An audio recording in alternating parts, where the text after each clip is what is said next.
Thank you very much for joining us this morning on Breakfast Central. Welcome to, of course, News Central's first breakfast broadcast for the day. We encourage you, as always, to be a part of our conversations as we go through the next 2 hours and share with you some of the major conversations happening here in Nigeria. You can always be a part by simply following our social media platforms at News Central TV. I am Osaogie Ogbawa.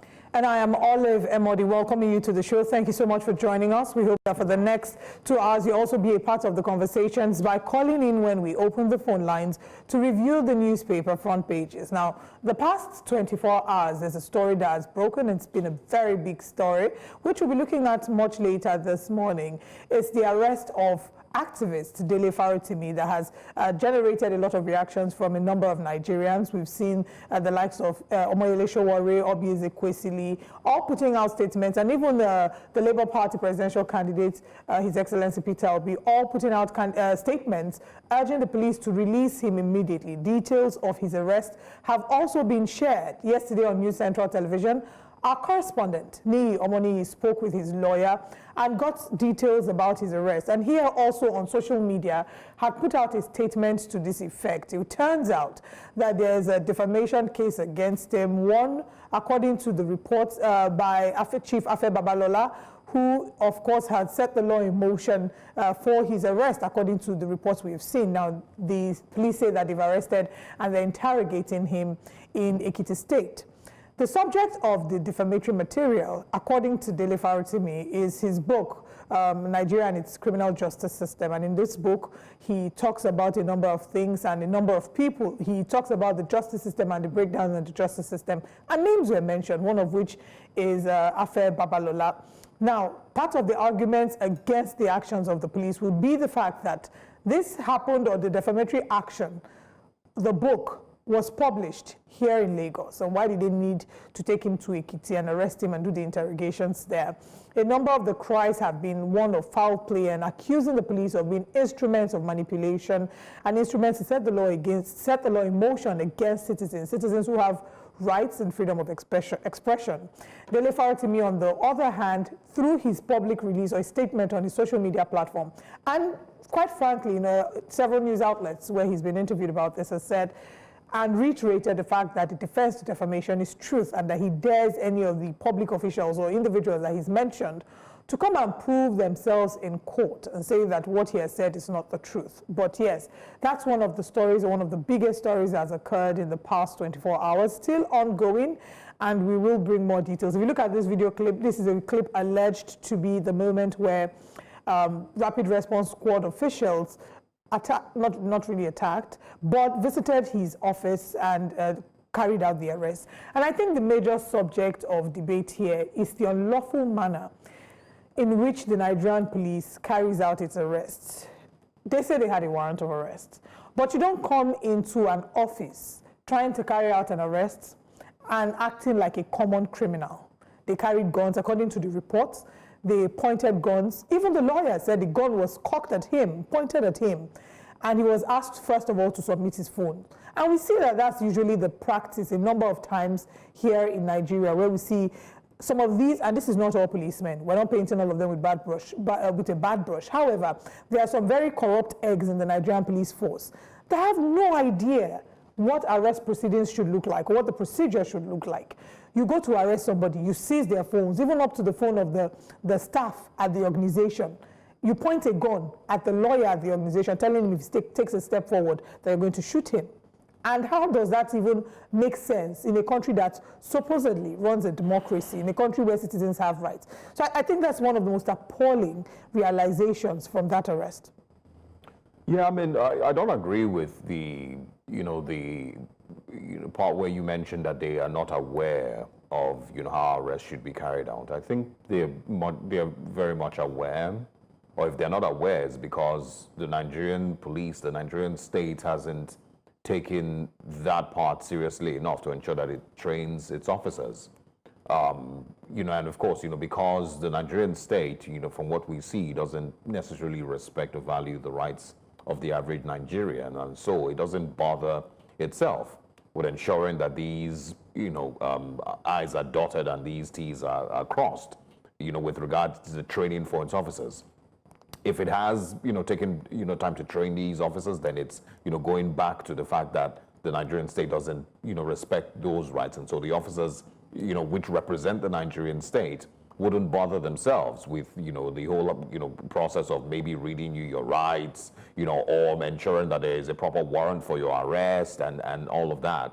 If you listen to the narrations from, the Dele Farotimi's arrest, you can see that it's, it's done in a very thuggish way. It feels like we are in, in the evil forest somewhere, and there's no respect for rights or anything. And it's not just, I mean, if you look at this video clip that we're showing now, you can see the part where the police officer allegedly, according to the reports, came in. The interview we had with Dele Farotimi's lawyer, he said that they took all their phones. And you can see a part of this video clip where the officer walked in to the table and grabbed some things from the table. And I'm going to assume that those were cell phones that were taken. You can look at it right there, where he grabbed certain things from the table. Yes. Oh, yes, they are definitely exactly. cell phones. So, definitely. I mean, so these again, really just show that it's, I would not agree that it is poor training. I think it's a combination of both. I think it is poor training, but the poor training is because of the impunity that it comes with, the lack of respect, the fact that the Nigerian state doesn't bother with teaching its officers how arrests should be made. But there's also, I mean, that is even in a situation where there truly is a warrant for a person's arrest. There's also the part where what we are seeing here, what it seems is that people who should be the most moral, how do I describe them now? Persons with regards to respecting the rule of law and the criminal justice system seem to be also weaponizing that same criminal justice system against people that, they might be offended by.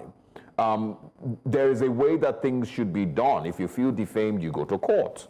Using the police to bully or to intimidate or to harass, a random Nigerian citizen, it's a complete disrespect and disregard for the rule of law in Nigeria. And, just like I think I read from the Labour Party presidential candidate Peter Obi, where he said, that he is daily insulted and mocked and called all sorts of names, but he would never find himself using the police to arrest or intimidate anybody, just because of that, because there is the legal, pathway through which those things could be addressed. You go to court, you sue for defamation if you have to. And of course, if this person refuses to show up in court, if he's been invited to answer some of these questions, then of course, there's the next stage, to that.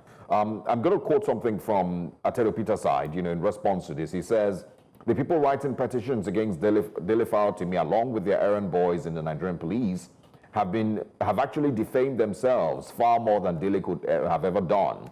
There's no hiding place for them. Dele Farotimi is a brilliant intellectual and a detribalized Nigerian who epitomizes the conscience of the nation. By their actions, they have confirmed that Dele is a giant and that they are afraid of.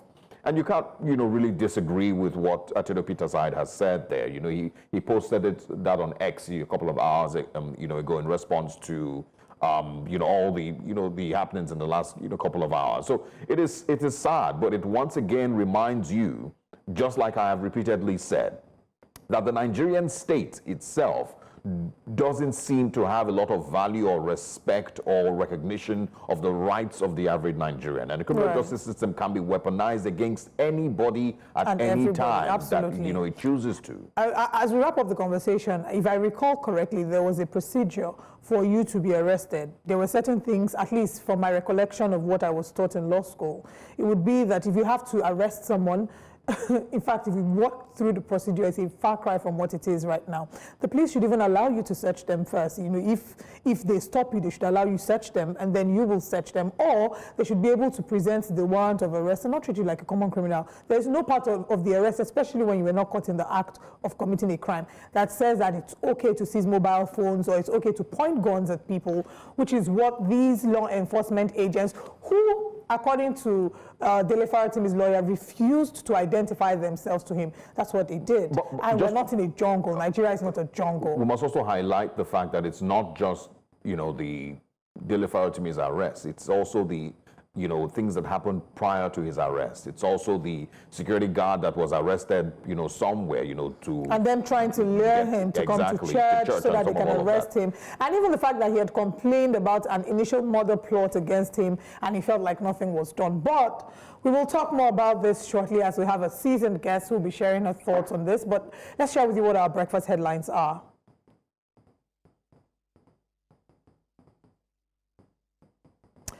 All right, this morning we're bringing you breakfast headlines shortly, but to let you know the stories that we're looking at, we'll be expanding the conversation about Dele Farotimi. His arrest, some would call it an abduction. His arrest, the legality or illegality of same, and what the next steps should be. But let's share with you our top stories. This morning on Breakfast Central, Dele Farotimi arrested over alleged defamation. We're joined this morning by Aisha Yusufu to have this conversation in depth. We'll be assessing the integrity of Nigeria's justice system as stories like this again shine the light on what the justice system should look like. Governor Sanwo-Olu signs Lagos electricity bill into law. And we also be looking at Nigerians calling for the implementation of the Disability Act. We will be reviewing the newspaper front pages this morning, opening the phone lines for you to be a part of the conversation. All these and more on Breakfast Central.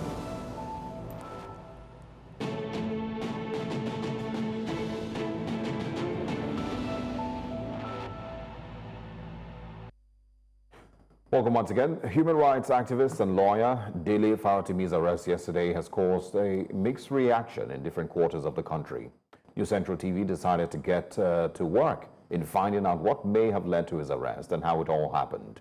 Nii Omoni has more in this report. A prominent government critic and legal practitioner has been arrested, and his whereabouts are currently unknown. This development comes after several reported attempts to abduct him, including an incident in November.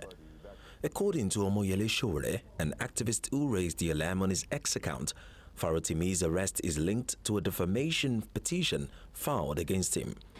New Central visited Farotimi's office, where staff members narrated their ordeal.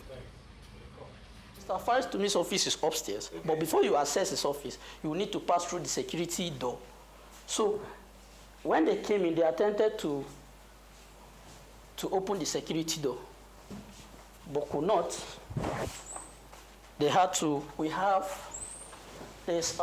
Maybe you want to see the second back door that they gain entrance to. Yes, you can see. You can see this is the back door. For security reasons, sometimes we don't lock it. So they quickly gain entrance through here and went to his office. Wanted to came down from the steps. He now just entered from the backyard and hit me. I said I should not talk anything this and that. He now point a gun on me. I was very scared. He now pushed me that I should tell him to direct to our real boss. That is why I just get there. As I just get there, he was slapping me, maltreating me that let my boss bring his safe so that if not, they would deal with me here. Then my boss was very scared that he don't want anything to hurt me. He now stand up and say, okay, let them take everything that they need. They insisted that if we insist on knowing where they're taking him to, they were going to gun us down. Ralph Nwoke, the managing partner of DF Legal and Farotimi's counsel, has spoken out about the petition and Farotimi's whereabouts. Legal actions are currently underway. These guys came in and they took all our devices. I have no way of communicating. I don't have any devices. Including your phone? Yes, they took my phone. The guy threatened to shoot me. He threatened to shoot me and took my phone and the devices of all my staff. Every one of my staff members. Every staff member here, their devices were taken. Right? Even up to, and I would understand maybe their concern was that maybe somebody's recording or anything, but even the cleaner had what you call the balasa phone. I think that's what they call the button phone. They took it from her. Well, what will you be doing now as a legal representative? Yeah, so we're in court, like I said. We're in court. We filed a fundamental human rights application before the Lagos State High Court. We are trying to get further information on what has happened today. I don't have a lot of information. Meanwhile, the Ekiti State Police Command has confirmed the arrest as reported on Showere's X account, but in a twist reaction, Adegoke Fayode, the AIG Zone 2 Lagos, claims he is not aware of the arrest. The incident has sparked concerns, and News Central continues to follow the developing story. In Lagos 4 News Central, I am Igbalani Omani. Now joining us to discuss this is a Nigerian political activist, co-founder of the Bring Back Our Girls movement, Aisha Yusufu. Good morning, and thanks for joining us. Good morning, and thank you for having me. Yeah, great to have you. I mean, there's too many aspects of the whole, situation here that, we hope that we can discuss. But let's first of all just have you share your thoughts generally on what has played out in the last, 72 hours, averagely.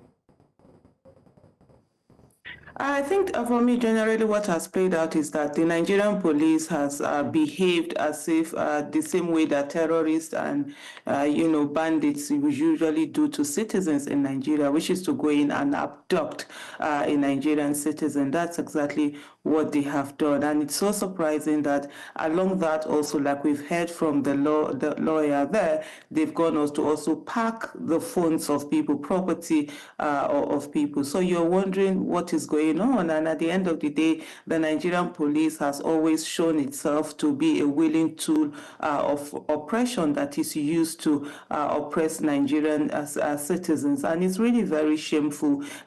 In this kind of situation, you expect the Nigerian police to be a law enforcement agency and be an unbiased party in whatever it is that is happening. But at every time, they always show themselves up to be biased and, be very high-handed and behave in this high-handed manner. How do you go about abducting someone all the way from Lagos State, taking him to Ekiti State in such manner that they did? It's really crazy.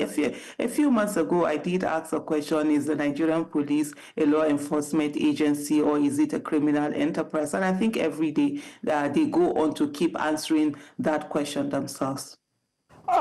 It's just really heartbreaking to see that we are where we are as a country and that, we continue to keep having the same conversations about the Nigerian police. You've talked about them being a willing tool in the hands of individuals. Obviously, they've been used to set the law in motion against Nigerians who have rights. Would you say that this is as a function of the fact that a number of them don't know better? Or would you say it's the fact that there's just the impunity that nothing will be done about it? Or is it a mix of both? What would you say are the factors that emboldens and empowers the police to constantly, go through cycles like this where we have to call them out for infringing on the rights of the Nigerian citizen? Oh, I would say absolutely it is impunity. It has nothing to do with training. It's all about that thing that Nigerian police will say to you that I will kill you, nothing will happen. We saw on October 2020, indeed that particular statement, was reinforced by the Nigerian state when it killed protesters who had come out to protest against police brutality. We saw recently a video that went out where Nigerian police were saying to citizens that they were going to kill them, shoot them, and that nothing was going to happen, and they would just say that they are either cultists or something, and that's it. So it has nothing to do with training. If today that had to stop, it just takes a moment for them to learn that, if you do something that is wrong, it's going to bad behavior, you're going to be punished for it. But right now what they have is this impunity where they feel they can do anything and they are always at the beck and call and, open to the highest bidder, whoever it is that is going to pay them, whether it's through cash connection, wherever it is, and then they will use it to oppress people's fundamental human rights. It's a huge failing of the state. And at every opportunity, the Nigerian police have always shown itself to be to not have its allegiance to the people and to the constitution, but rather to whoever it is that has the power, whatever power that may be, whether it's financial power, political power, some connections out there. And I think it's something that really needs to stop. And for a very long time, the Nigerian police has been pushing the Nigerian people. They're not reading the room. They're not seeing how tired and angry citizens are. We saw, a few days ago where a video had gone viral where someone was actually beating up the two members of the Nigerian police force who had beaten him and put him on the floor. This their high-handedness is getting out of hand, and I think they need to really caution themselves before they get to a place where we used to have a time in Nigeria where police were afraid of wearing their uniform, outside of their station because of what might happen to them. We're slowly getting to that place where people are sick and tired of their excesses, and I think it's high time they begin to do better. But, with all you've said, none of this is done without the influence of certain people. Yes, I think Nigerians have complained, for many, many years about the high-handedness and the impunity of the Nigerian police every now and then. But, this is also aided by people who choose to weaponize them, alleged sometimes. And so, isn't this also a Nigerian problem? Isn't it also an elite problem in Nigeria? Like you've mentioned, people who can afford, these things. Shouldn't that also be a thing that we should speak about? Well, the thing is that if the police is not a willing tool for people to weaponize and use them as a weapon of oppression, then it's about when you talk about market forces. If it's not available, you're not going to go out to buy it. There are people in other countries who have influence who would love to use the state security agencies, but they don't have the opportunity because the state doesn't allow them to do that. So I think for me, it's not really about even focusing on citizens and individuals, but the fact that there is a capture that is there. There is the security at the beck and call of some people, and especially when the state does not, when the state constantly uses this, the police also to go to oppress citizens, then they become available for other citizens to use them to oppress other citizens. If the Nigerian police understand the fact that their responsibility and their allegiance is to the people, is to the constitution, they won't come and oppress the people. And then also, if the Nigerian police are punished for the bad behavior that they exhibit, then they won't be willing to for them to be used anyhow. But you have a situation whereby in Nigeria there's a state capture. Even the judiciary doesn't do the things that it's supposed to do. So when you also go to court and take the police to court, instead of them to be punished, it drags on and on and on, and they get away with their bad behavior. Then it gives that incentive for them to continue to behave badly. So I think it's all about impunity. It's all about not understanding that there's a need to protect, citizens, but rather an understanding that they are a tool to be used for oppression, like I had said earlier. And then because it's incentivized, they continue to do it and get away with it. The Nigerian police it behaves like a terrorist organization, behaves like a criminal organization. I mean, the way they behave, one will be forced to call them that they are more of a criminal enterprise and a terrorist organization than they are of a law enforcement agency. Because consistently the Nigerian police force has been tagged as the worst in the world. It has gotten that title several times, and there hasn't been any need for them, any incentive for them to change, to do better, and so they continue to behave in this rogue manner.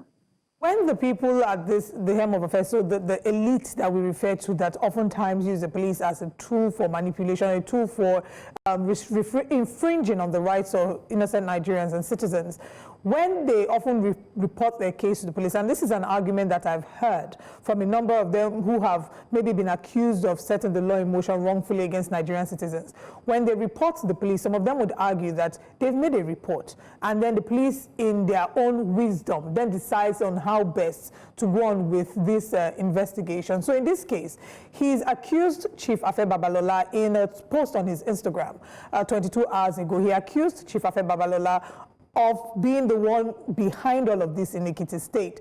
Do you think that, is it any defense that maybe he must have made his report and the police decided to act on their own accord? Or do you think that there's a shared blame here? Well, the Nigerian police that we do know, they're extremely lazy and they don't do anything without an incentive. If it was just a matter of reporting, we've come across our fair share of dealings with the Nigerian police force, and you will report something, they wouldn't even move from where they are. Armed robbery will be happening. Now, if you have someone has that even has a channel to call the Nigerian police and say to them, either armed robbery is happening or terrorists are doing something or the other, they don't move, they don't do anything. They will sit where they are and start telling you stories that either they don't have fuel in their car or they can't come out, how many things are there. So most times the usual, so it's not the kind of organization or security outfit that it's when you give them something to do, they do it in such a way that they go overboard in doing it. There has to be an incentive, like I said earlier, for them to actually do it. So usually it is always from the part of the person who is making the report on the kind of thing that they want or whatever, or the access or the connection that the person has that makes them to do that. So there's always that particular thing. Or sometimes also, you know, the way the Nigerian thing is maybe the order from above coming down in and telling them that, hey, they need to take this on and go the extra mile. So I don't think it's usually a question of the Nigerian police just waking up because you've reported something to them and then they go all out way and do what they want to do. Usually it's always the instruction of the person who is making that report. And if someone feels that they have been defamed, the law is there, you know, go through, you know, the process of the law. Yeah, it might be very tiring, it might be very annoying, you know, it's because the hand of justice grinds you slowly, especially in Nigeria, before you get anything done. But I think all of this is a show of power, show of force, and that some people just think that they're going to do. And for me, it's really quite surprising that someone who is a son, someone who as a lawyer would sit back and allow, you know, police to do this to another citizen because they feel defamed. Every day, I mean, people defame us, people say all sorts of things against us, but you don't go around carrying the police to go and arrest someone and do all sorts of things to them. Even though the police is available sometimes for a few naira or whatever it is, whether it is money or it is one reward or the other, they are ready to do the bidding of oppressors. But I think the Nigerian police should get into the 21st century and leave the 19th century that they have refused to live and begin to do, you know, begin to act right so that they will begin to have the respect of citizens and not the disdain of citizens. I mean, I also want to, you know, ask, I mean, if it is true, as alleged by Dele Farotimi now, that this ordeal is, you know, maybe being orchestrated by Chief Afe Babalola, you know, SAN, you know, will that be disappointing, you know, knowing the caliber of person we're speaking about here? Absolutely, it will be extremely disappointing. For me, just looking at this, I'm like, if this turns out to really be the fact that indeed it is Chief Afe Babalola that is doing this whole thing, that has decided to go to use the police, even though the police is a willing tool of oppression, to use them as that tool against another individual because he felt defamed, instead of following, you know, the right process of the law. It will really be a shame. And I remember as one who is a co-host on a place at the table that usually airs on News Central, there was an advocacy that was brought in where the Ekiti State House of Assembly, if I'm not mistaken, had refused to give, you know, Chief Afe Babalola a day, you know, set aside for him. I think the state government had wanted to give out a day set aside for him to celebrate him, and they had refused. And we had felt at that time, with all the things that he had done, why would the State House of Assembly refuse for him to have this? This is someone who is almost 100 and stuff like that. But in the last 24 hours, I've had to ask myself, indeed, maybe there are things that we don't know that the Ekiti people know more than us, and that was the reason why the State House of Assembly refused to honor him with something with a day given to him. So with this kind of oppression, if this can be done, go all the way to Lagos, like we're hearing now, this is alleged that it's on his instance that they went all the way to Lagos to pick someone and bring the person, to Ekiti State. What oppression have the people of Ekiti State been going through under this particular individual?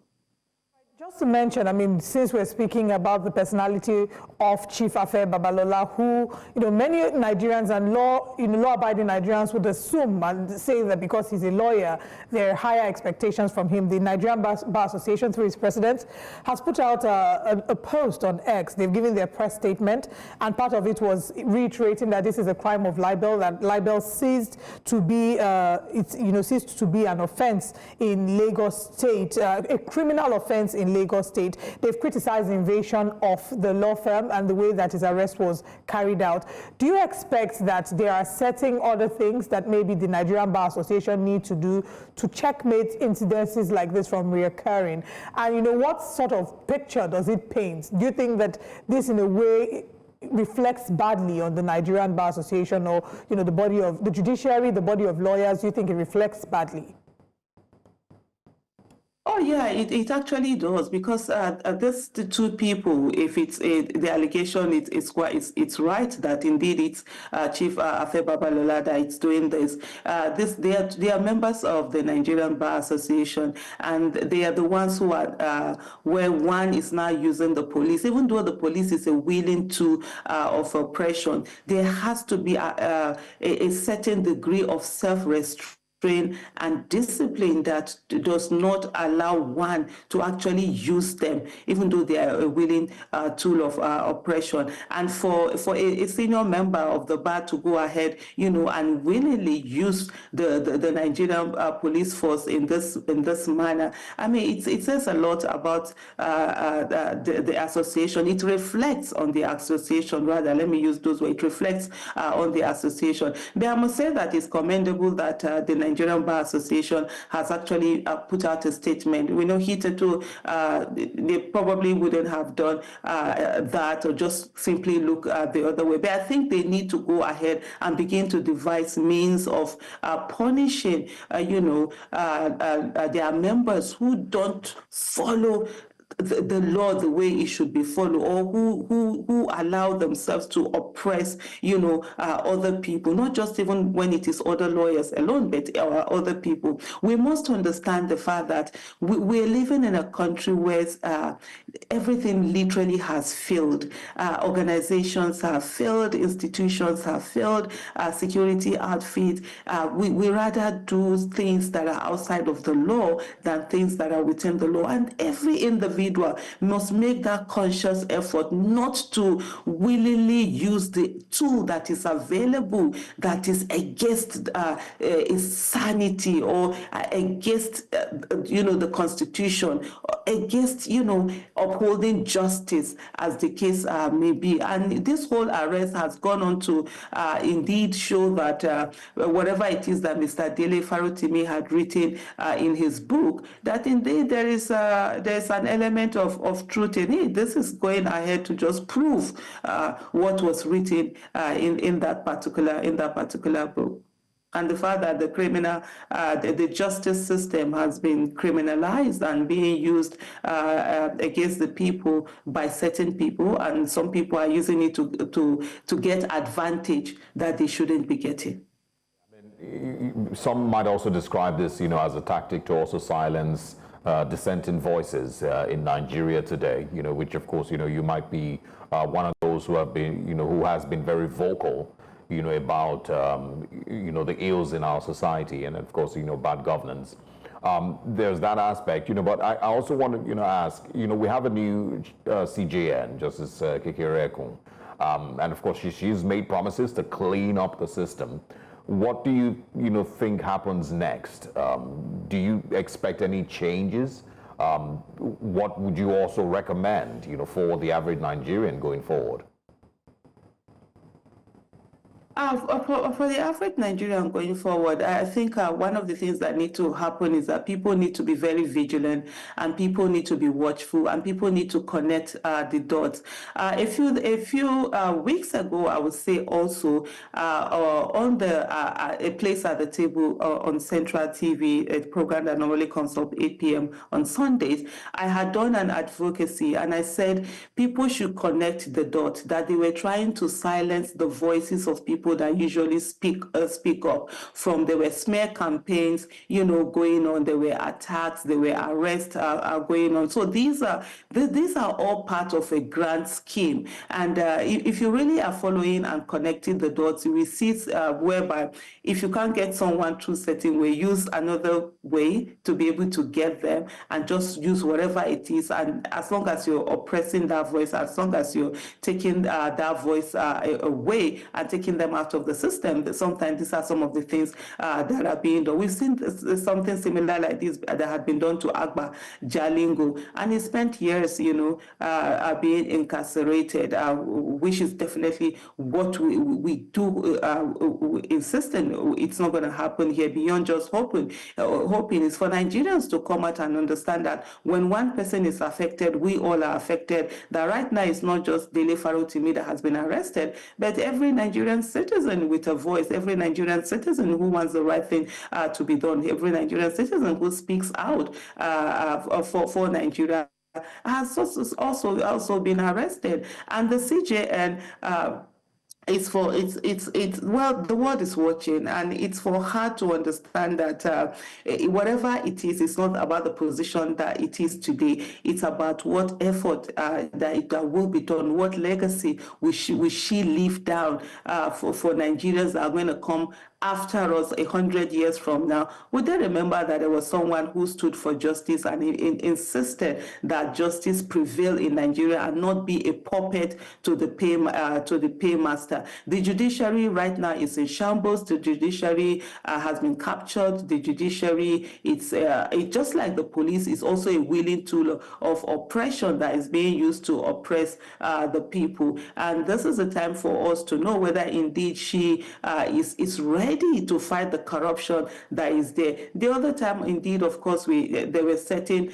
judges and justices that had been, suspended, for some of them for different crimes like falsification of age and all of that. Well, that was quite commendable. But it's not just to do tokenism or one or two things. It's to take those hard decisions. It's to take those hard stands. She must put herself out. We've also seen where she has gone on to frolic with people who have cases before the courts, like when the governor of Lagos State, Babajide Sanwo-Olu, did some party to celebrate the fact that she had been made a CJN, and she was there, she attended that, which was extremely wrong, which sent every signal to all the oppressors and wannabe oppressors that indeed it is business as usual, and she's offering the judiciary as a willing tool. Because how are you going to explain the fact that the same person who happens to have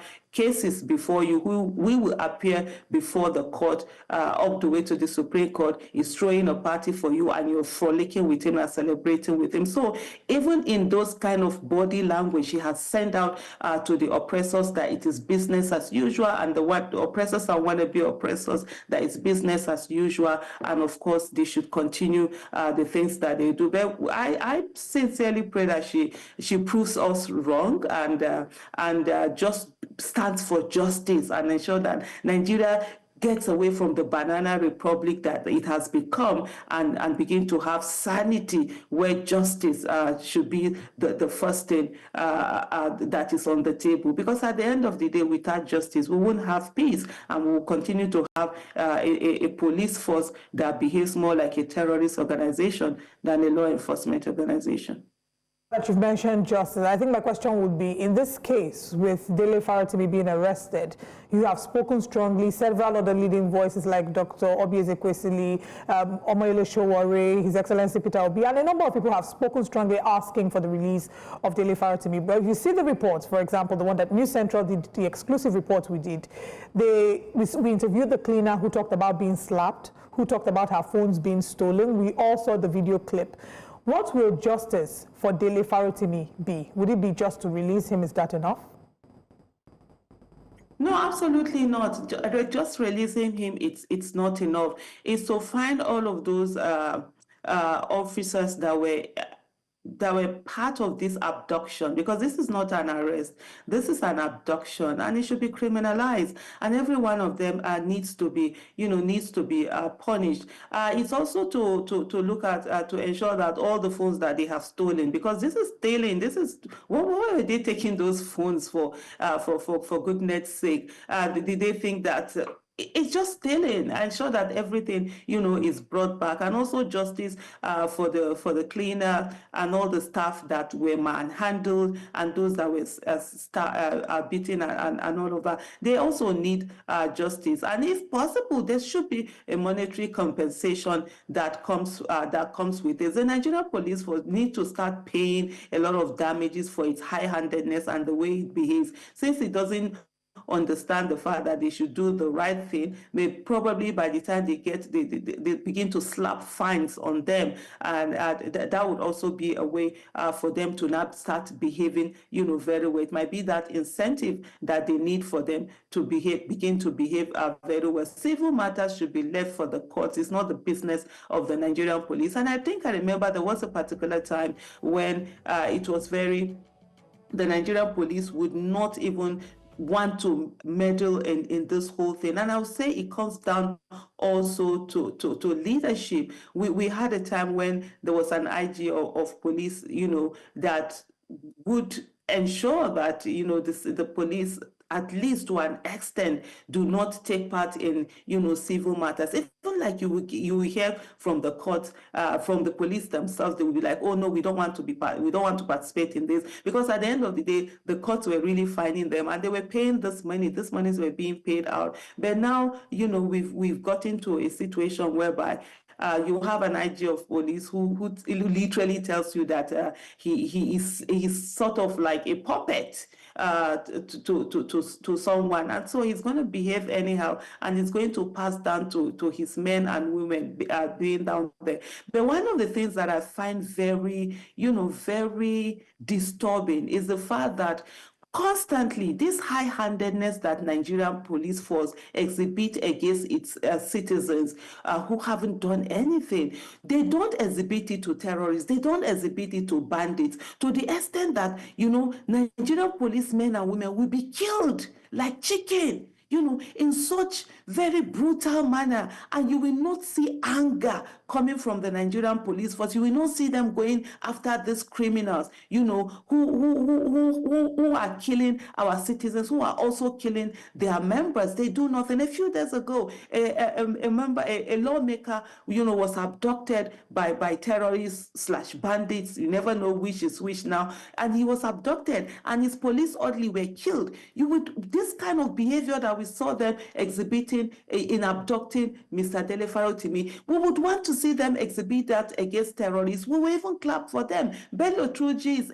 there every day, insulting Nigerians, insulting the state, the Nigerian state as it is. If the Nigerian police go after them, the Nigerians will hold them, go and exhibit this power that you seem to have, these arms that you have, but don't use it and oppress citizens and abduct citizens and also steal the properties of citizens. You can't be paying, you're being paid by taxpayers' money, and then you're oppressing, your willing tool of oppression against those same taxpayers. It doesn't make sense. Aisha Yusufu, thank you very much for sharing your time with us this morning. Thanks for speaking with us. We, of course, will look forward to having you join us again. Thank you so much for having me. Absolutely. All right. The conversations continue this morning on Breakfast Central, but we'll take a short break. When we come back, more of our top stories.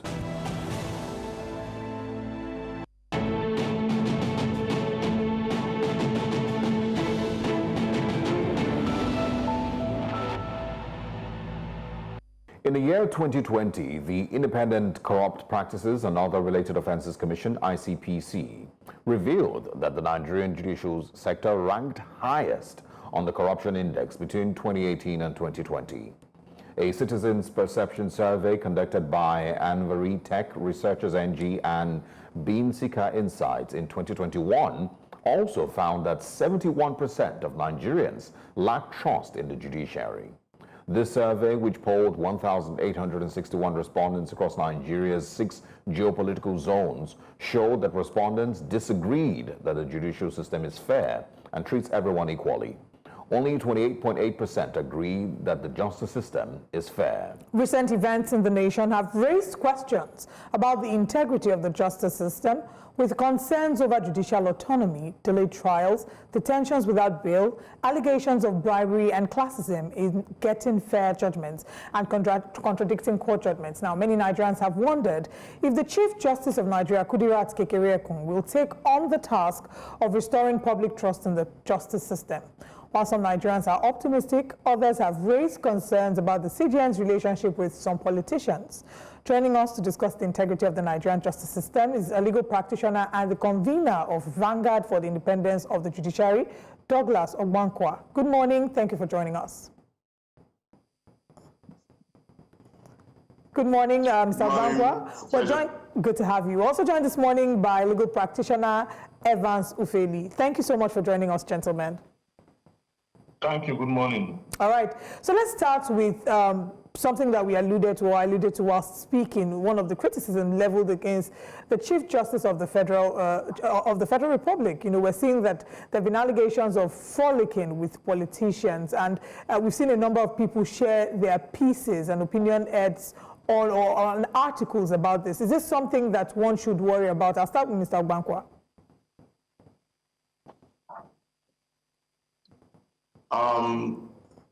Okay. Apparently, this allegation against the Chief Justice of Nigeria of frolicking with politicians is tied to the commissioning of judges' quarters by the Minister of the FCT, where my Lord, the Chief Justice of Nigeria, was present. And some persons questioned the propriety of the Chief Justice of Nigeria being present at such an occasion, knowing that the Minister of the FCT has cases in courts, and some of those cases will get to the Supreme Court of Nigeria.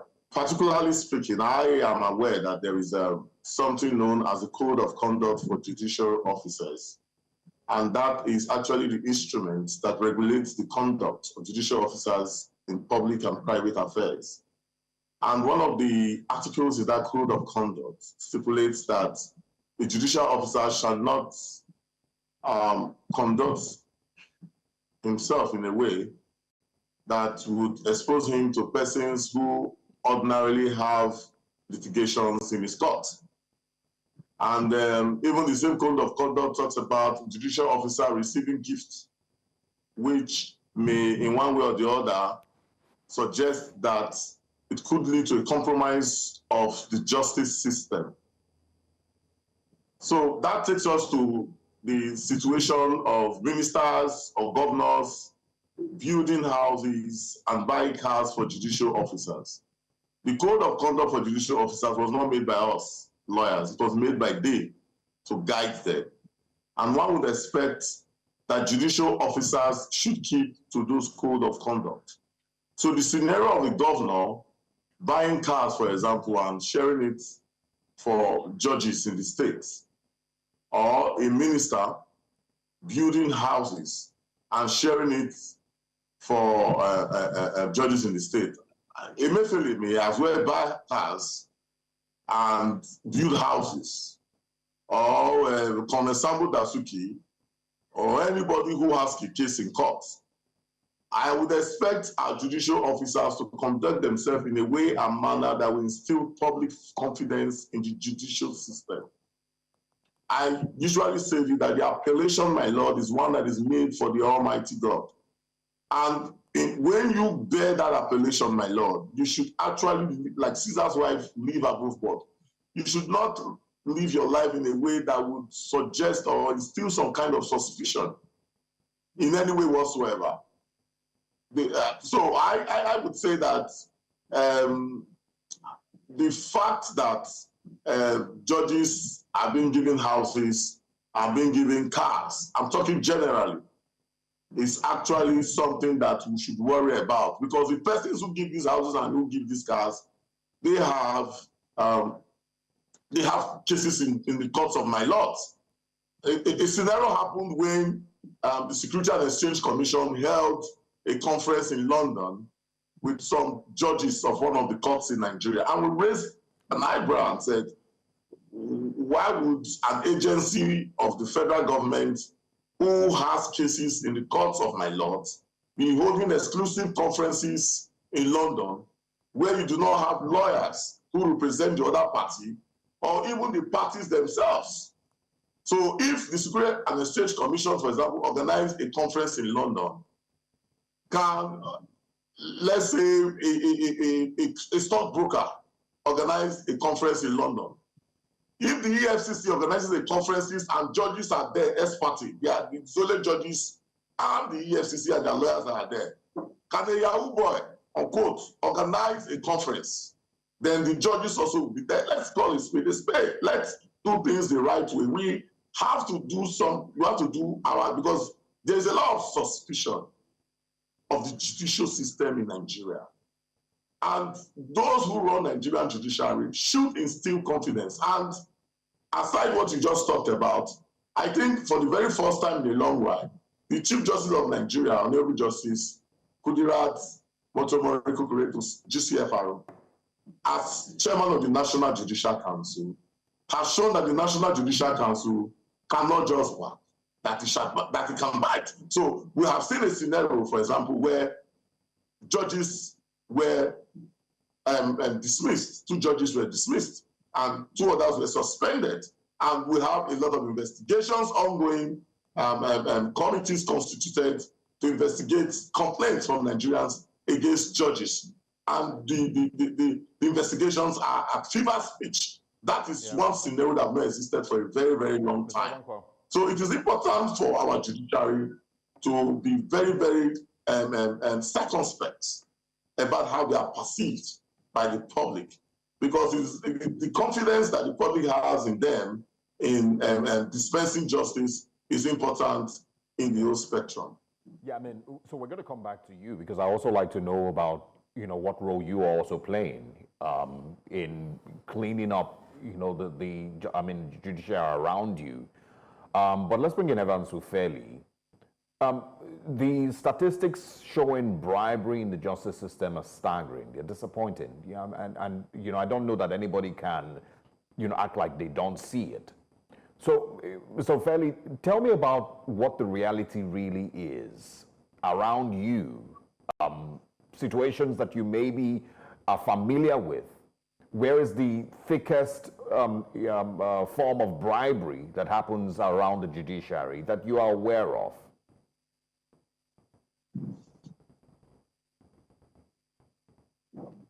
I think your device might be muted. I'm not muted. Yeah, we can hear you. Go ahead. Yes, we can hear you. Yeah, the situation is quite very bad. Even if you cannot clearly, by virtue of evidence, point directly to a particular judge, mention the name and say, at so time of the day, of the year, of the month, you took bribe of so amount, thereby convoluting or perverting the justice system and turn against a litigant in the process. Even if you cannot do that, with evidence, with timing and all that, you can see the handwriting in the wall. Don't get me wrong, it's not all judges that are corrupt in the country, but we have seen from judgments and from disposition of certain judges in the judicial system that all is not well at all with the process. I mean, access to justice has become something that is so unfortunate in the country, largely so because when you look at how politicians have dealt with different spheres or different areas of the country, the politicians have been able to first erode the people by vote buying, able to buy off the electorate and then put them in a bag. Then they have gone ahead to also buy the umpire, that is INEC. I mean, especially so, largely so, we've seen cases where return officers were arrested, confessions made, and we've seen how the last general election went. It's not anything to write home about. That is to say, the umpire have been technically bought over by the politicians. Now the politicians have taken a step further, having conquered those two fears. Have taken a step further to, conquer the judiciary, and that is by inducement, that is by bribery. Now there's increase in their salary by 300% all of a sudden. They're building houses for them, so to hand over houses for them and all that to them and all that. And the persons who are doing this are persons who have matters in court, who have criminal matters, who have allegations and all that. So at the end of the day, the phase where we are now is the last phase wherein the country will be completely eroded by bribery and corruption. And once that is done, it means that the politicians now have a leeway to use money. The highest bidder will now become the system that determines justice in the country. And this is unfortunate. It is unfortunate because no one is willing to challenge the status quo. Okay, people are afraid. People don't want to talk. And when you talk, they ask you, where's the evidence? When you talk, they ask you that, do you have any case at hand which you can point to us with evidence that someone took bribe and all that? So by the time we structure this country like this, it's slipping off us. We are pretending. We don't want to look at the situation. We're not ready for the conversation. And we're talking about a great Nigeria to come. So it's going to be very difficult for us to really confront these issues, because I've been to places where access to justice is taken so seriously that you are not allowed to even go close to a judge. You're not allowed to organize any party, to give any gift to any judge, and you're not allowed to do all that. There's an institution that should manage all that, and that institution should not abdicate that responsibility to a governor of a state or a minister of the FCT to now be the one to take care of. I mean, what about NLC, for example? Yeah, they're about to go on strike now. I want us to keep our focus on the judiciary. I remember, I see that you've mentioned INEC, but I want us to focus strictly on the judiciary. I know it might be difficult as well for you to say outright, but are you alluding somehow, some way to the fact that you are aware that judges are being bribed, judicial officers are being bribed, lawyers take bribes? That is not out of place. I mean, the system clearly shows and established the fact that all is not well. And that the cadres of persons you mentioned now, that we have bad eggs, we have people in the judicial system that receive bribe. Are we afraid to say that some judges receive bribe? Some of them receive bribe, and it shows in the way they carry on with their activities. And that is quite very clear. So whoever is out there to say that the judicial system is very clean should say that and then show us the justice system. I mean, the justice quotient of the country, whether it is absolutely what it should be on the basis of law, what we are taught, in school. We are not there simply because in the judicial system, you find people who are striving for survival, okay? People who are greedy, who have no business with the job in the first place. All right. Now, when you back, you look at how they are recruited, some of them, how they are recruited into the system. As people who have no passion for the job are recruited into the system because of nepotism. Sometimes because they have, other influences surrounding them. So they just, recruit people who have no integrity, recruit people who can actually turn the justice system upside down and not have any sense of conscience as to what they are doing, being wrong. So the outcome, the outcome is exactly what we're looking at now, that these persons will take gratification, turn down whatever it is as the principle of law, the ethics of the profession, and do exactly whatever they want to do and get away with it. That is the unfortunate thing about the system that must be addressed. So I'd like now to bring in Mr. Wankwo and find out, my colleague had asked this earlier, and I would like to follow up on the question as to what role legal practitioners have to play in being able to fight corruption in Nigeria's judiciary system, especially because, I mean, you heard Mr. Ofeli and some of the conversations that he's had. There are people who would argue that even to be able to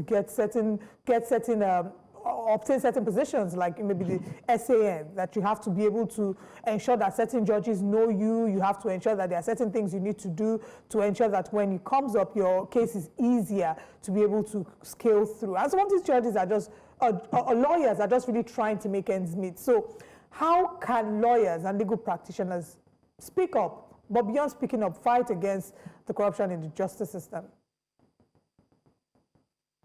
Thanks very much. Now, you see, this is where the Nigerian Bar Association comes in. But unfortunately, I want to say it on national television, that the Nigerian Bar Association has failed in its responsibilities to ensure that the right thing be done as it concerns the independence of the judiciary and for judges to conduct themselves properly. I want to say this. Many people don't know this. It is very difficult for any state judiciary in Nigeria to carry out any expenditure that's above 1 million naira without the approval of the governor. If any state judiciary anywhere in Nigeria,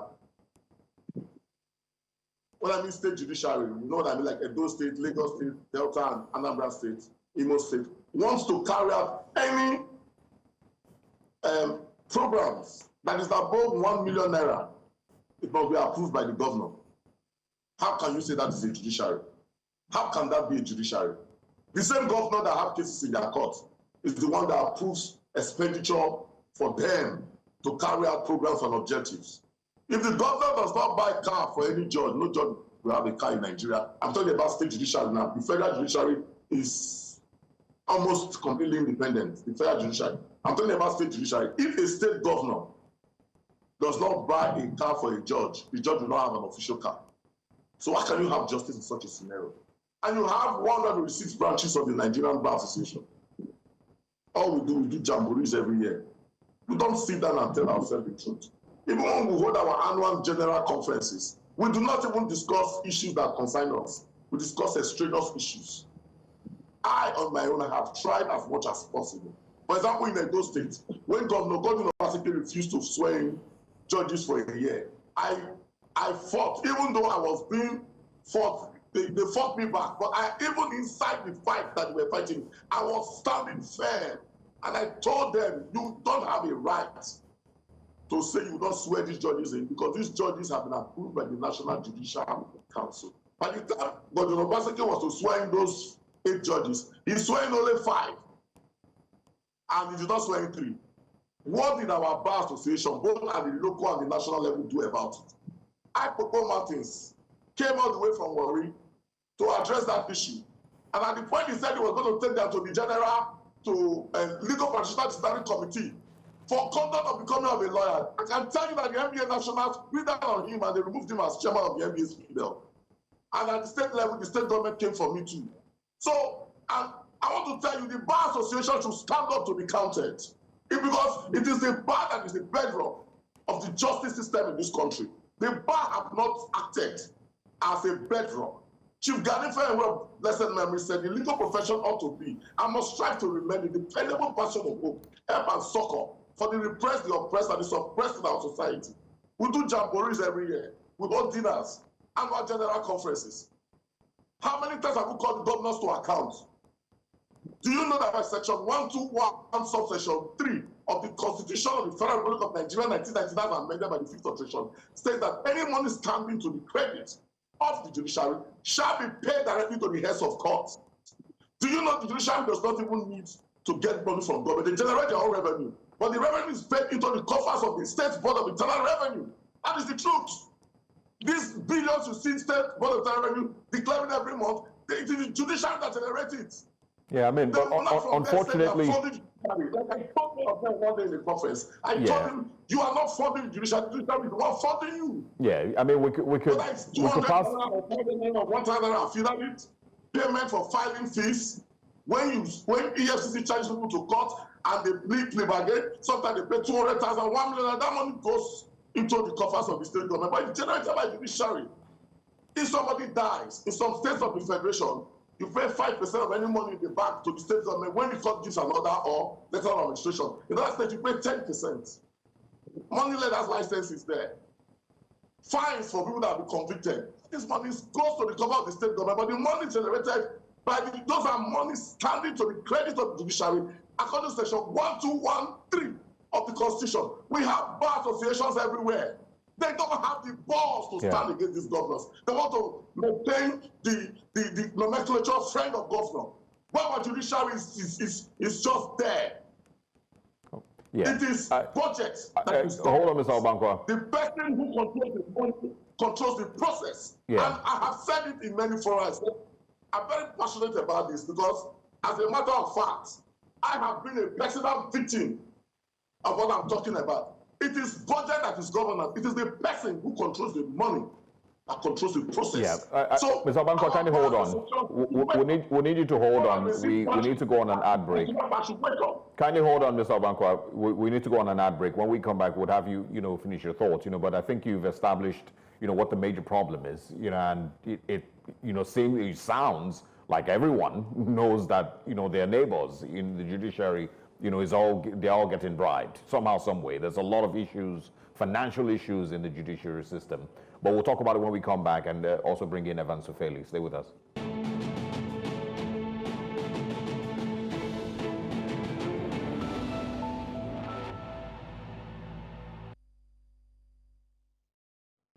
Welcome back to Breakfast Central. We're still looking at the judiciary system and, spotting out some of the anomalies and what needs to be changed. Let's bring in Barrister Ofeli as we wrap up our thoughts to find out exactly how you think we can proceed. The contradictory judgments, River State, the Kano Emir tussle, you remember how we were seeing contradictory court judgments. These are just one of the plethora of issues bedeviling Nigeria's justice system. But how do we proceed from here, Mr. Ofeli? And if you can share your thoughts in 1 minute, we'll appreciate that. It is actually a very hard time to be a lawyer in this country because if you look at the gamut of the principles of law, as against what is practiced in Nigeria, it is difficult to contain your anger under this situation. The situation under reference calls for cleansing, all kinds of cleansing, moral cleansing and behavioral cleansing, ethical cleansing and all that. It is our system, our judicial system. Sometimes you want to cry. Sometimes you don't know what to do as a lawyer. And when you look at the way lawyers handle the issue under reference, so many lawyers are so comfortable about just survive, just go to court, conduct your cases, get your client to pay you, go to bed, wake up the next day, go to court, conduct cases, collect money from clients, and this system is decaying what, the rules of professional conduct and ethics that binds our profession, that made our profession a noble one, have been eroded by the conduct and characters of men of the states. And we watch it decay, we watch it go down. I mean, this is not the best time at all to. So this is my call on lawyers, okay?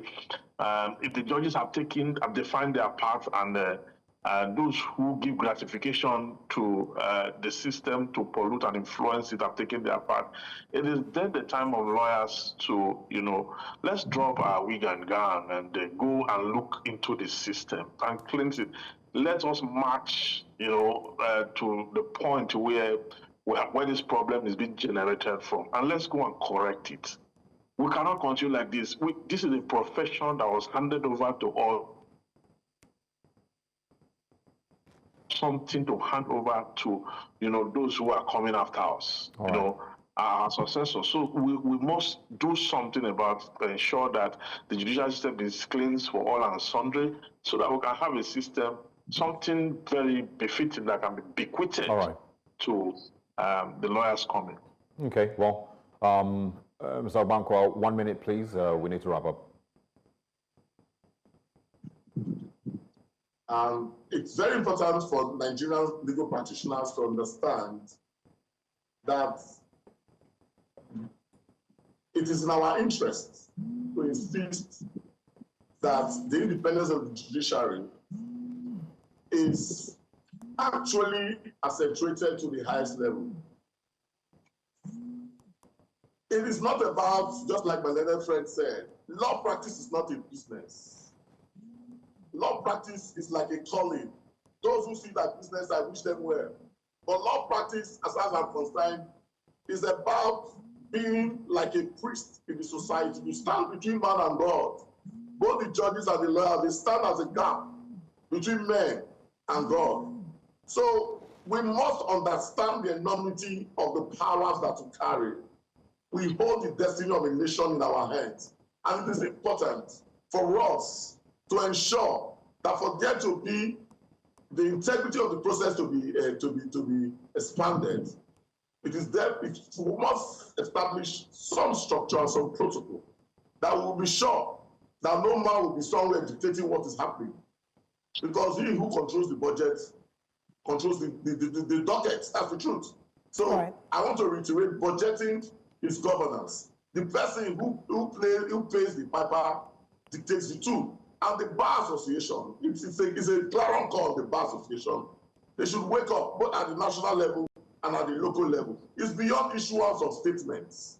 We must start now to start filing cases to court. And let me tell you, it's a very funny scenario that when we file cases in court that the judiciary should be independent, the same judiciary will rule against us. Right. Okay. There's no passion. Gentlemen, we have to go now. Thank you so much for your time with us. We will keep continuing to shine the light on Nigeria's justice system and reminding lawyers and practitioners within this space about the role that we all need to play in ensuring that we sanitize Nigeria's justice system. Thank you for your time with us. You're welcome. Thank you very much. Thank you very much. Let's share a recap of the conversations this morning and also let you know what's coming up next. For Central, Dele Farotimi arrested over alleged defamation. We're joined by Aisha Yusufu to talk about this.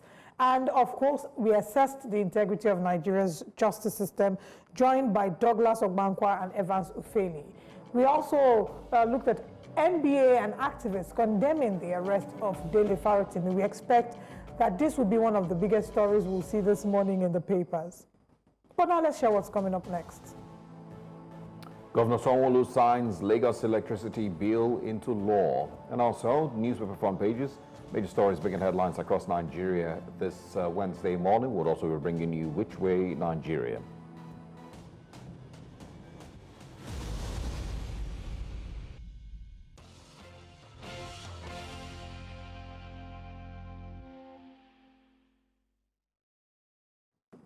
Welcome back to Breakfast Central. Let's share with you what the big stories on the front pages of the newspapers are.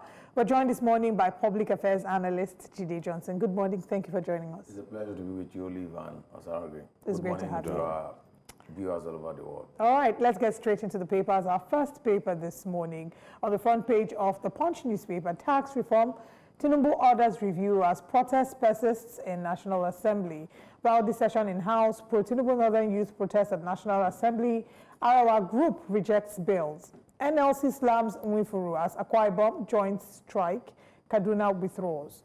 Air passengers lost 19,274 luggage in 6 months, according to federal government. Owa Olokun at a birthday ceremony, Adeboye tips brother-in-law as next monarch. Ekiti CP defends Farotimi's arrest in Lagos, alleges cyberbullying and defamation. Reps order suspension of CBN mass retirement and 50 billion naira payoff. Emefiele cronies acquired 753 duplex estate with forex kickbacks, according to EFCC. 80 billion naira fraud. Court orders former AMCON MD's arrest. And that's all on the front page of the Punch. Let's move to the next paper. You're about to say a female Willie.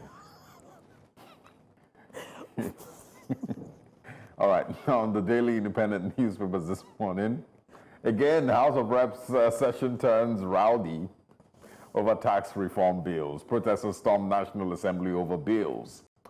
Just to give you also a heads up, of what happened in South Korea, it's maybe one of the most fascinating things that has happened in political history, and that is the role that citizens played in taking back their country from a almost dictator turning president in South Korea. Once again, just to highlight the role that citizens played, challenging the army and challenging the president and ensuring that the voice of citizens were heard.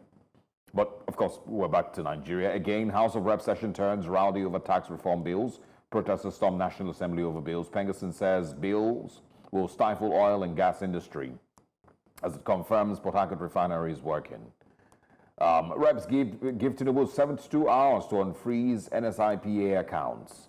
Senate confirms Oluyede as Chief of Army Staff. Okpewolo asks Edo local government chairman to submit account statements within 48 hours.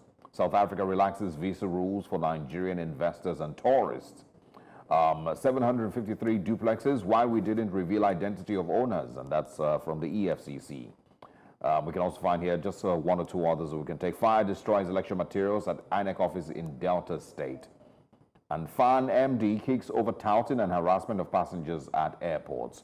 That's all we're taking on the Daily Independent this morning. Just quickly, on the Daily Times newspaper, Senate to probe NNPCL over 8.4 trillion naira withheld subsidy funds as it passes 2025-2027 MTEF FSP.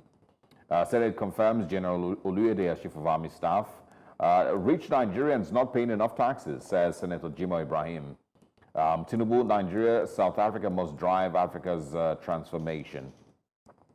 And then, of course, stop hemorrhaging Nigerians through levies, PRP tells for the government. I'm going to, just get straight into it. It was out on the Daily Independent this morning, one of the stories, maybe starting with the one from the EFCC. We'll probably need to open it up and read more about why they didn't review the identity of the owner of 753 duplexes. I'm going to start with that with Mr. Johnson this morning. Well, it took the intervention of a news site Yes. to force EFCC to reveal the identity. Initially, there was a denial until the receipts were shared in terms of court deposition before the EFCC could come up with the identity of those behind those duplexes. And you recall in the last 20 plus years or thereabout that the EFCC have seized property, that they've seized building, and they've recovered money. There's no accountability with respect to this recovery that has been made from corrupt practices by officials. I'm sure if not for the searchlight that was thrown on these, this will have just been swept under the carpet. In my thought, I can be wrong. That's my imagination. Because if you look at what has happened over the years, that property has been seized, and at the end of the day, it is some officials that will allocate these properties and the rest of it to themselves. Why? Allegedly, Something that you have recovered. Why are you shielding the identity from the? There should be some measure of transparency. We should know those that are dipping their hand into the cookie jar of this country and denying an average Nigerian of having access to good road, having access to housing, having access to good education, having access to healthcare, because the resources that were used to build those duplexes could have gone to do something in critical sector of the economy, and that's just one. Now, if you're talking about just quote unquote allegedly now the central bank governor, what about these deputy governors? What about all other officials in that agency, and what safety nets have we put in place to forestall future occurrence of how the system was manipulated by the management team of CBN then, and that they are not doing the same now? Yeah, and it's an important point that you've made. I've repeatedly said this, that nobody steals 100 billion naira by themselves. In isolation. Nobody, goes into their company coffers or the ministry's coffers and, gathers 100 billion naira, takes it to his house. These things are done in collaboration with other persons within that ministry, within, that government, agency. And, a lot of times we focus on just one person, and point fingers at one person. And eventually, of course, that case never really, many times, never really goes anywhere. All the things that Yahaya Bello is being accused of doing, he didn't, withdraw 100 billion naira by himself, according to the EFCC. These things are done along with other people. The Accountant General, the Auditor General of the State, the Permanent Secretary, these are all public officials. And they have their code of conduct. And they have the rules of engagement that guides how public funding are disbursed and are assessed. And at the end of the day, we adopt the scapegoatism approach. You just pick a scapegoat, you highlight the issue, you have media trial, and then you have a diversionary tactics, the case go to court. After a while, there's an arrangement, there's a settlement, out of court settlement, and we move to the next story. We move to the next story because they know that our attention span is limited. Yeah. And then our feelings have been assuaged by this. They've normalized it that, and every Nigerian knows that, okay, well, it's just for them to steal money. So it has become a norm. We have gotten used to the fact that, stealing money. And everyone is simply waiting for their turn. Yeah. Kindly hold on. We have a Tosin joining us from Dubai this morning. Good morning. Good morning, Tosin. Can you hear us?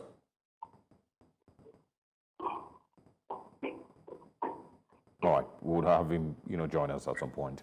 I think everyone, would definitely agree with your views this morning on the way these things play out. 753 duplexes is no joke.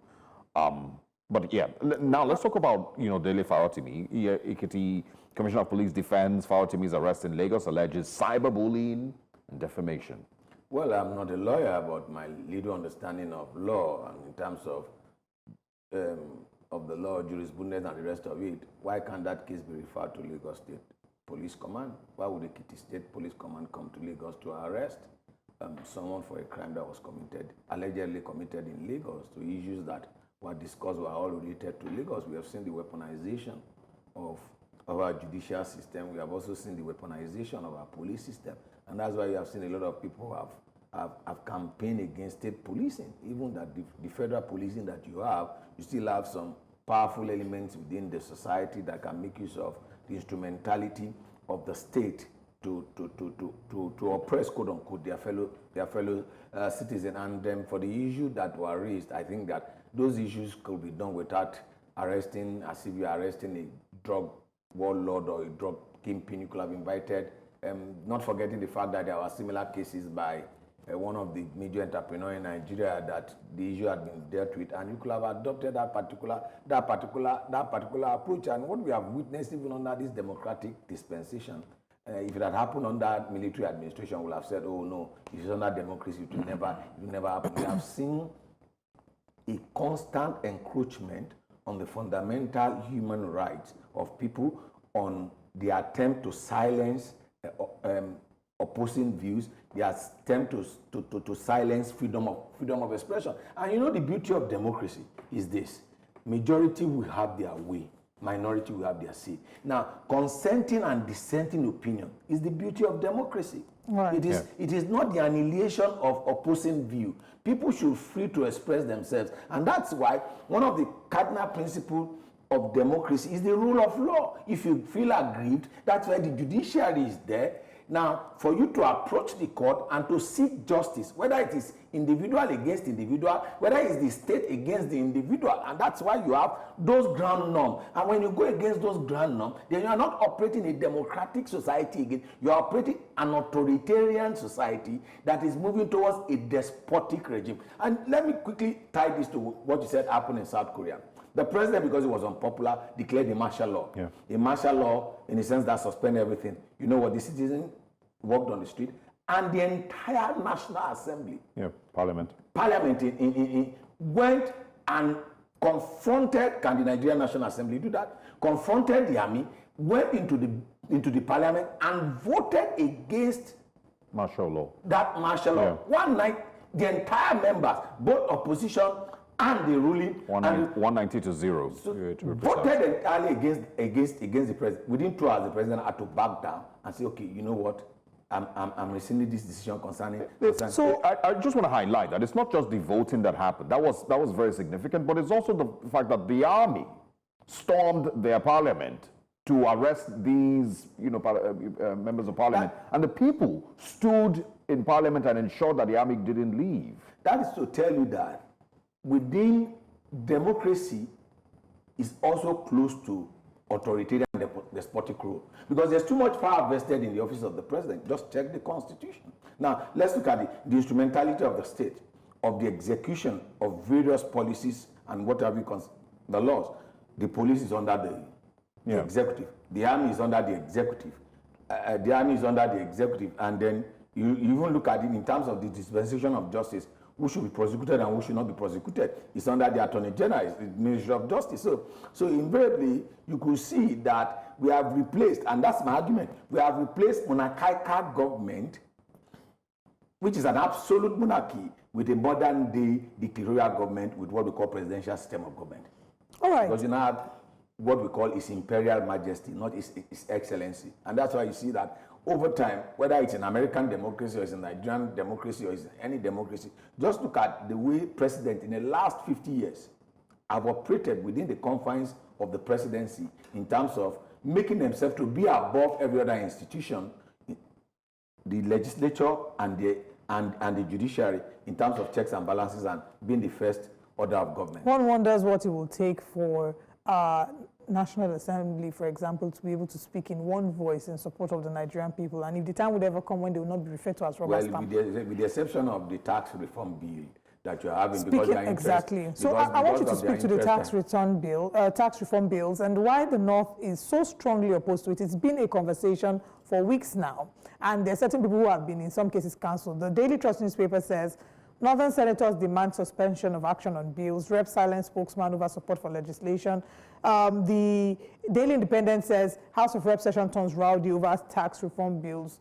Why is this such a big deal? And that's the beauty of democracy. And I hope that every bill that is presented has this type of attention. And you could see that a lot of public attention, where you see the interest, some certain interest feel threatened. When there's an agreement within the political class, they quickly pass the bill, just like they pass the national anthem. National anthem, you know, the speed of light with which they pass, and don't just look at the speed of light with which they confirm the chief of army staff. You know, it was one of the corner pieces of the story that Senate confirms, and without any hearing and without any public scrutiny on who becomes the chief of army staff. Just look at the nominees that you have for the president-elect in America. Look at the public scrutiny that have been placed on those that have been nominated for various offices. We don't have that. The National Assembly does not even do. Even in Nigeria, they don't even attach the portfolio to the offices of the ministers that are appointed, that are nominated in the first instance. So the issue of the tax bill explains the complex nature and the conversation which we are running away from. What form of government we want to practice? On paper, Nigeria is a federal system of government, but in reality, Nigeria is a unitary system of government, whereby you have too much power concentrated at the center, and people are not interested in devolving power to the constituent unit, which is the local government and the state. And then the conversation which we need to have with respect to our revenue. Now, when it comes to tax, it's a different ballgame. But when it comes to the oil that comes from the Niger Delta, it was 13% derivation that we give to me. There is a conversation which we are running, is the conversation on restructuring. What structure of government do we want to have in this country? Don't forget that the present structure we have was a byproduct of the 1995 Constituent Assembly, which was meant to perpetuate Abacha in office forever, to transmit from a military head of state to a civilian president. And that report was what was adopted by the Justice Nikitobi-led Constitutional Review Committee, which was adopted as the 1999 Constitution that has been subjected to various amendments.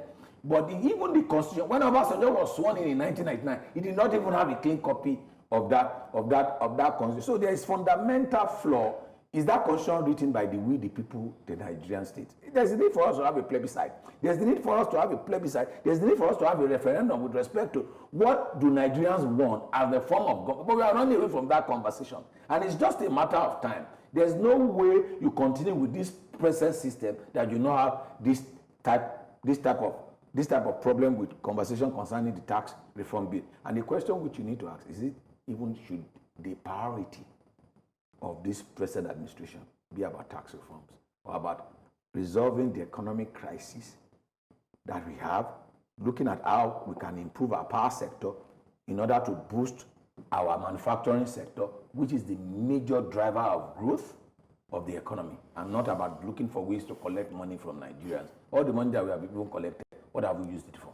Very important. I think there's one story I want us to quickly touch on before we wrap up. It's a CBN story. I'm trying to look for the actual paper that has it, where we're seeing that, yes, Reps probe, that's on the Daily Trust, Reps probe planned retirement of 1,000 CBN staff and 50 billion naira payoff. I don't know if you've been able to follow up with the story about they're asking a number of them, they're giving them the option to retire and offering them in total 50 billion naira payoff. And there have been a number of speculations. I saw someone's think piece on it saying that the North should not allow these Southern boys to, they shouldn't accept the offer because in the next few years, of course, the controversies and the theories have started to spring up that they want to put certain people in office and maybe eventually is a way to have a stronghold in the central bank. But let's get your thoughts on it. Well, it's very clear. You just need to do it to dive into the structure and the personnel of our federal civil service, and then you see how skilled it is. And it's just hues and cries from those that have used the system to the benefit of their section and their interest over time. And for the first time, you are seeing that same system they've used to benefit themselves being used to benefit others. Just look at our federal system structure and look at the numbers of permanent secretaries. Look at, in actual sense, there are unwritten rules when it comes to federal civil service. Who becomes the director of finance? The director of, just go and do your check. And you understand that we come back to this conversation, which I'm still talking about. What structure do we want to have in this country moving forward? The situation whereby when you want to employ people, for example, I'm from Lagos State, you employ based on the basis of local government. There are 20 local governments in Lagos State, but the population of Lagos, when Kano and Jigawa were together, both Kano and Lagos State had almost the same local government. Now, Kano and Jigawa combined had 73 or 74 local government, and Lagos State has 20. And so, if you want to appoint people into the police, Lagos we only appoint 5 per local government, and look at what will come. So there are some things that conversation we need to have. The states that were created in Nigeria, were they created by the people? Were they created democratically, or were they created by the military? And who are those that were in control of the military at that particular point in time? What was the structure? And this has been my argument. What was the structure of Nigeria in 1960 to 1963 in terms of representation in the National Assembly? Until we go back to that, we never have a true reflection and representation of the Nigerian nation. Because over time, from 3 regions, we moved to 4 regions. From 4 regions, we moved to 12 states. From 12 states, in which 6 was in the south, 6 was in the north, then just look at how skewed it has been. And there is need for us to have that conversation which we are running for. We might not have it today, but my children and your children will ask that question. And I hope it will not be as volatile as what we have in Yugoslavia. It will not be as volatile as what we have in other climes where you have the decentralization of and the balkanization of those nations. Just look at what happened in the Balkan region, when nations were put together as a result of creating a buffer zone against German onslaught, and what happened to Yugoslavia, how many nations came out of it. I hope in the future, whether in 50 years' time, 100 years' time, we might not even be talking about Nigeria. We might be talking about multiple of nations coming out of Nigeria. Because if you don't have the conversation to have United States of Nigeria, United States of Nigeria, not a forced unity created as a result of military contraption, a byproduct of colonialism as a result of the merging of the Northern and Southern Protectorate in 1990. We must go back to the foundation and that rules. Until we have that, I can assure you, we continue to be bedeviled with this problem, the North and South divide, and the continuous suspicion of some people attempting to impose their will, or policies are being done to favor our region against this other region. All right.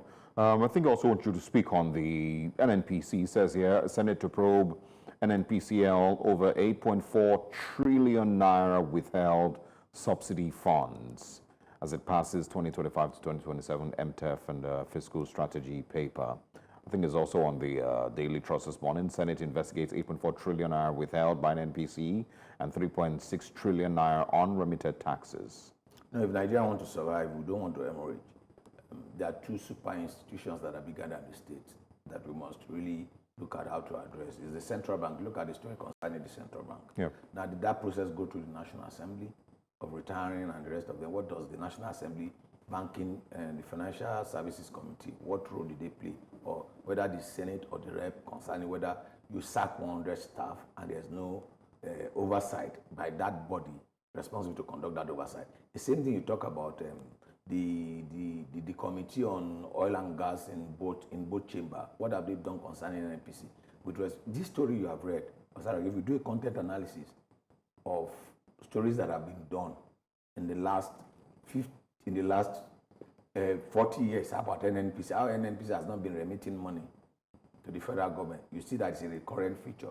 It seems as if there is no boldness on the part of those that we have elected into office to address these elements. You know, in America, they call them the elements of the deep state. These bureaucrats that will frustrate you. They know you have either 4-year or 8-year tenure, but they can be in the system for the next 35 years.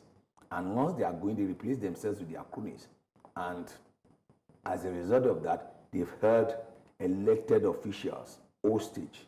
And because they are bureaucrats, they cannot be fired anyhow.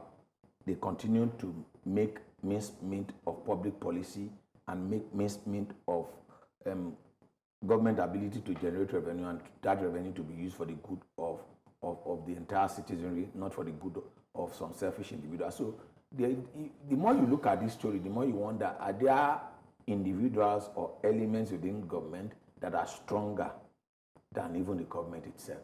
Because this particular issue, you know what NNPC probe has done for some senators in the past, what it has done for some House of Rep members. You know, somebody, because of this probe, collected the bribe, went to jail, was just released recently. Oh, yeah. I remember that story. Was just released recently, and that particular probe, did we see the end? I mean, we hear the Auditor General's report every now and then, you know, but it feels like it's just one of the stories in the news. Have you ever seen any Auditor General sent to jail? Or even taken seriously. It's not just. I've never seen any Auditor General, and I've said that if you actually want to fight if you want to fight corruption, these are the front line of people that you need to arrest. One, the Accountant General of the state and the Auditor General of the state, the Chief Financial Officer of the agency, and the auditor, because they are meant to ensure compliance and due diligence with due processes. Yeah. But if you don't hold them accountable, it will be business as usual. All right. Jide Johnson, thank you so much for your time with us this morning. Hopefully we'll have you next time, and we have a lot more pleasant stories.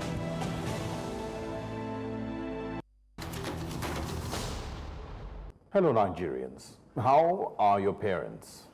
How's Daddy, who worked for 35 years for the federal government? And how is Mommy, who also gave 35 years of her life and service to the state government? How are they enjoying retirement today? I hope they are well. Now, this morning, I want to again highlight one of the most unfair realities of our country. I want us to, as much as we focus on the youth across Nigeria, let's not forget the elderly and the retirees, because Nigeria's economy affects them as well. Nigeria is a country where some governors who spend just 8 years in office and can't boast of any significant achievements in those years leave office and award themselves a lifetime of pensions running into as high as 300 million naira annually from the state. And you ask yourself, lifetime pensions for what exactly? For governance that left their hospitals in ruins, the schools empty, the roads riddled with potholes, for the promises that they made and never kept. You mean to tell me that those who many would describe as monumental failures in their tenures as governors then get rewarded for that failure, and rewarded with funds from the same state that they couldn't fix?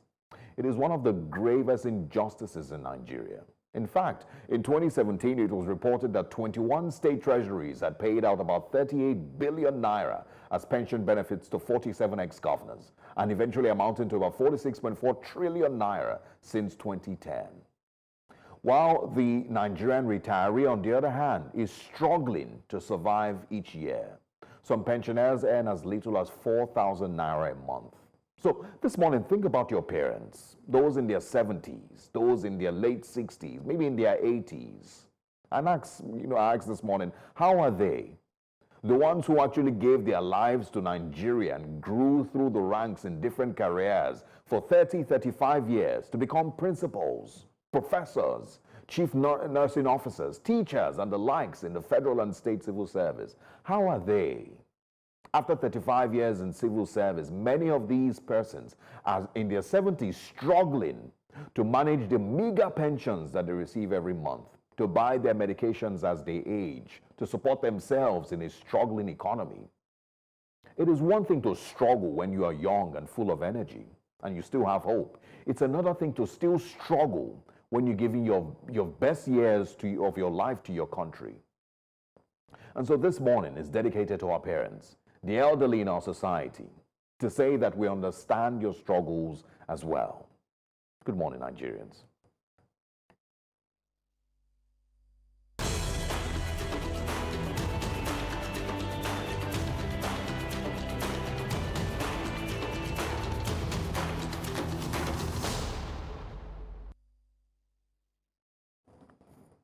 This is where we will be saying goodbye this morning. How are your parents? My parents are doing good, or my mom is doing really, really good. I'm grateful for the opportunity to be able to take care of her, and I completely resonate with that, what you shared, because we talked about this yesterday. We talked about coming back from Lagos Island and seeing pensioners standing under the sun and protesting their pension being paid. Yesterday, PENCOM said people are allowed to fully withdraw their savings, and we are asking, what really is the priority that we're placing on the protection and the welfare of older citizens, or senior citizens? We don't really do much. You see people on the road, old people, they're still selling, they're still hawking, and your heart just breaks. There's so much that we need to do when it comes to looking out for our senior citizens. The government has its responsibility, but I also think that, this is a subject to another debate. We as young people also have responsibilities. In this world where people are more particular about portraying certain level of ostentatious living on social media, whereas they're not taking care of their parents. I think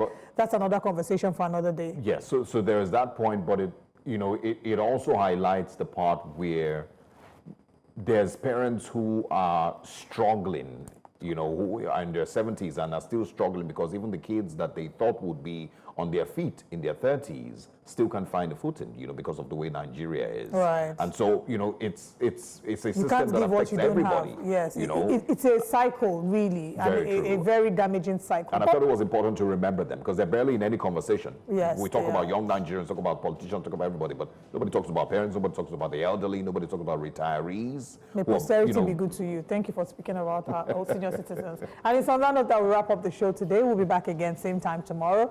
Join us on social media at News Central TV to continue the conversations. I am Olive Emodi. And I am Osaogie Ogbawa. See ya.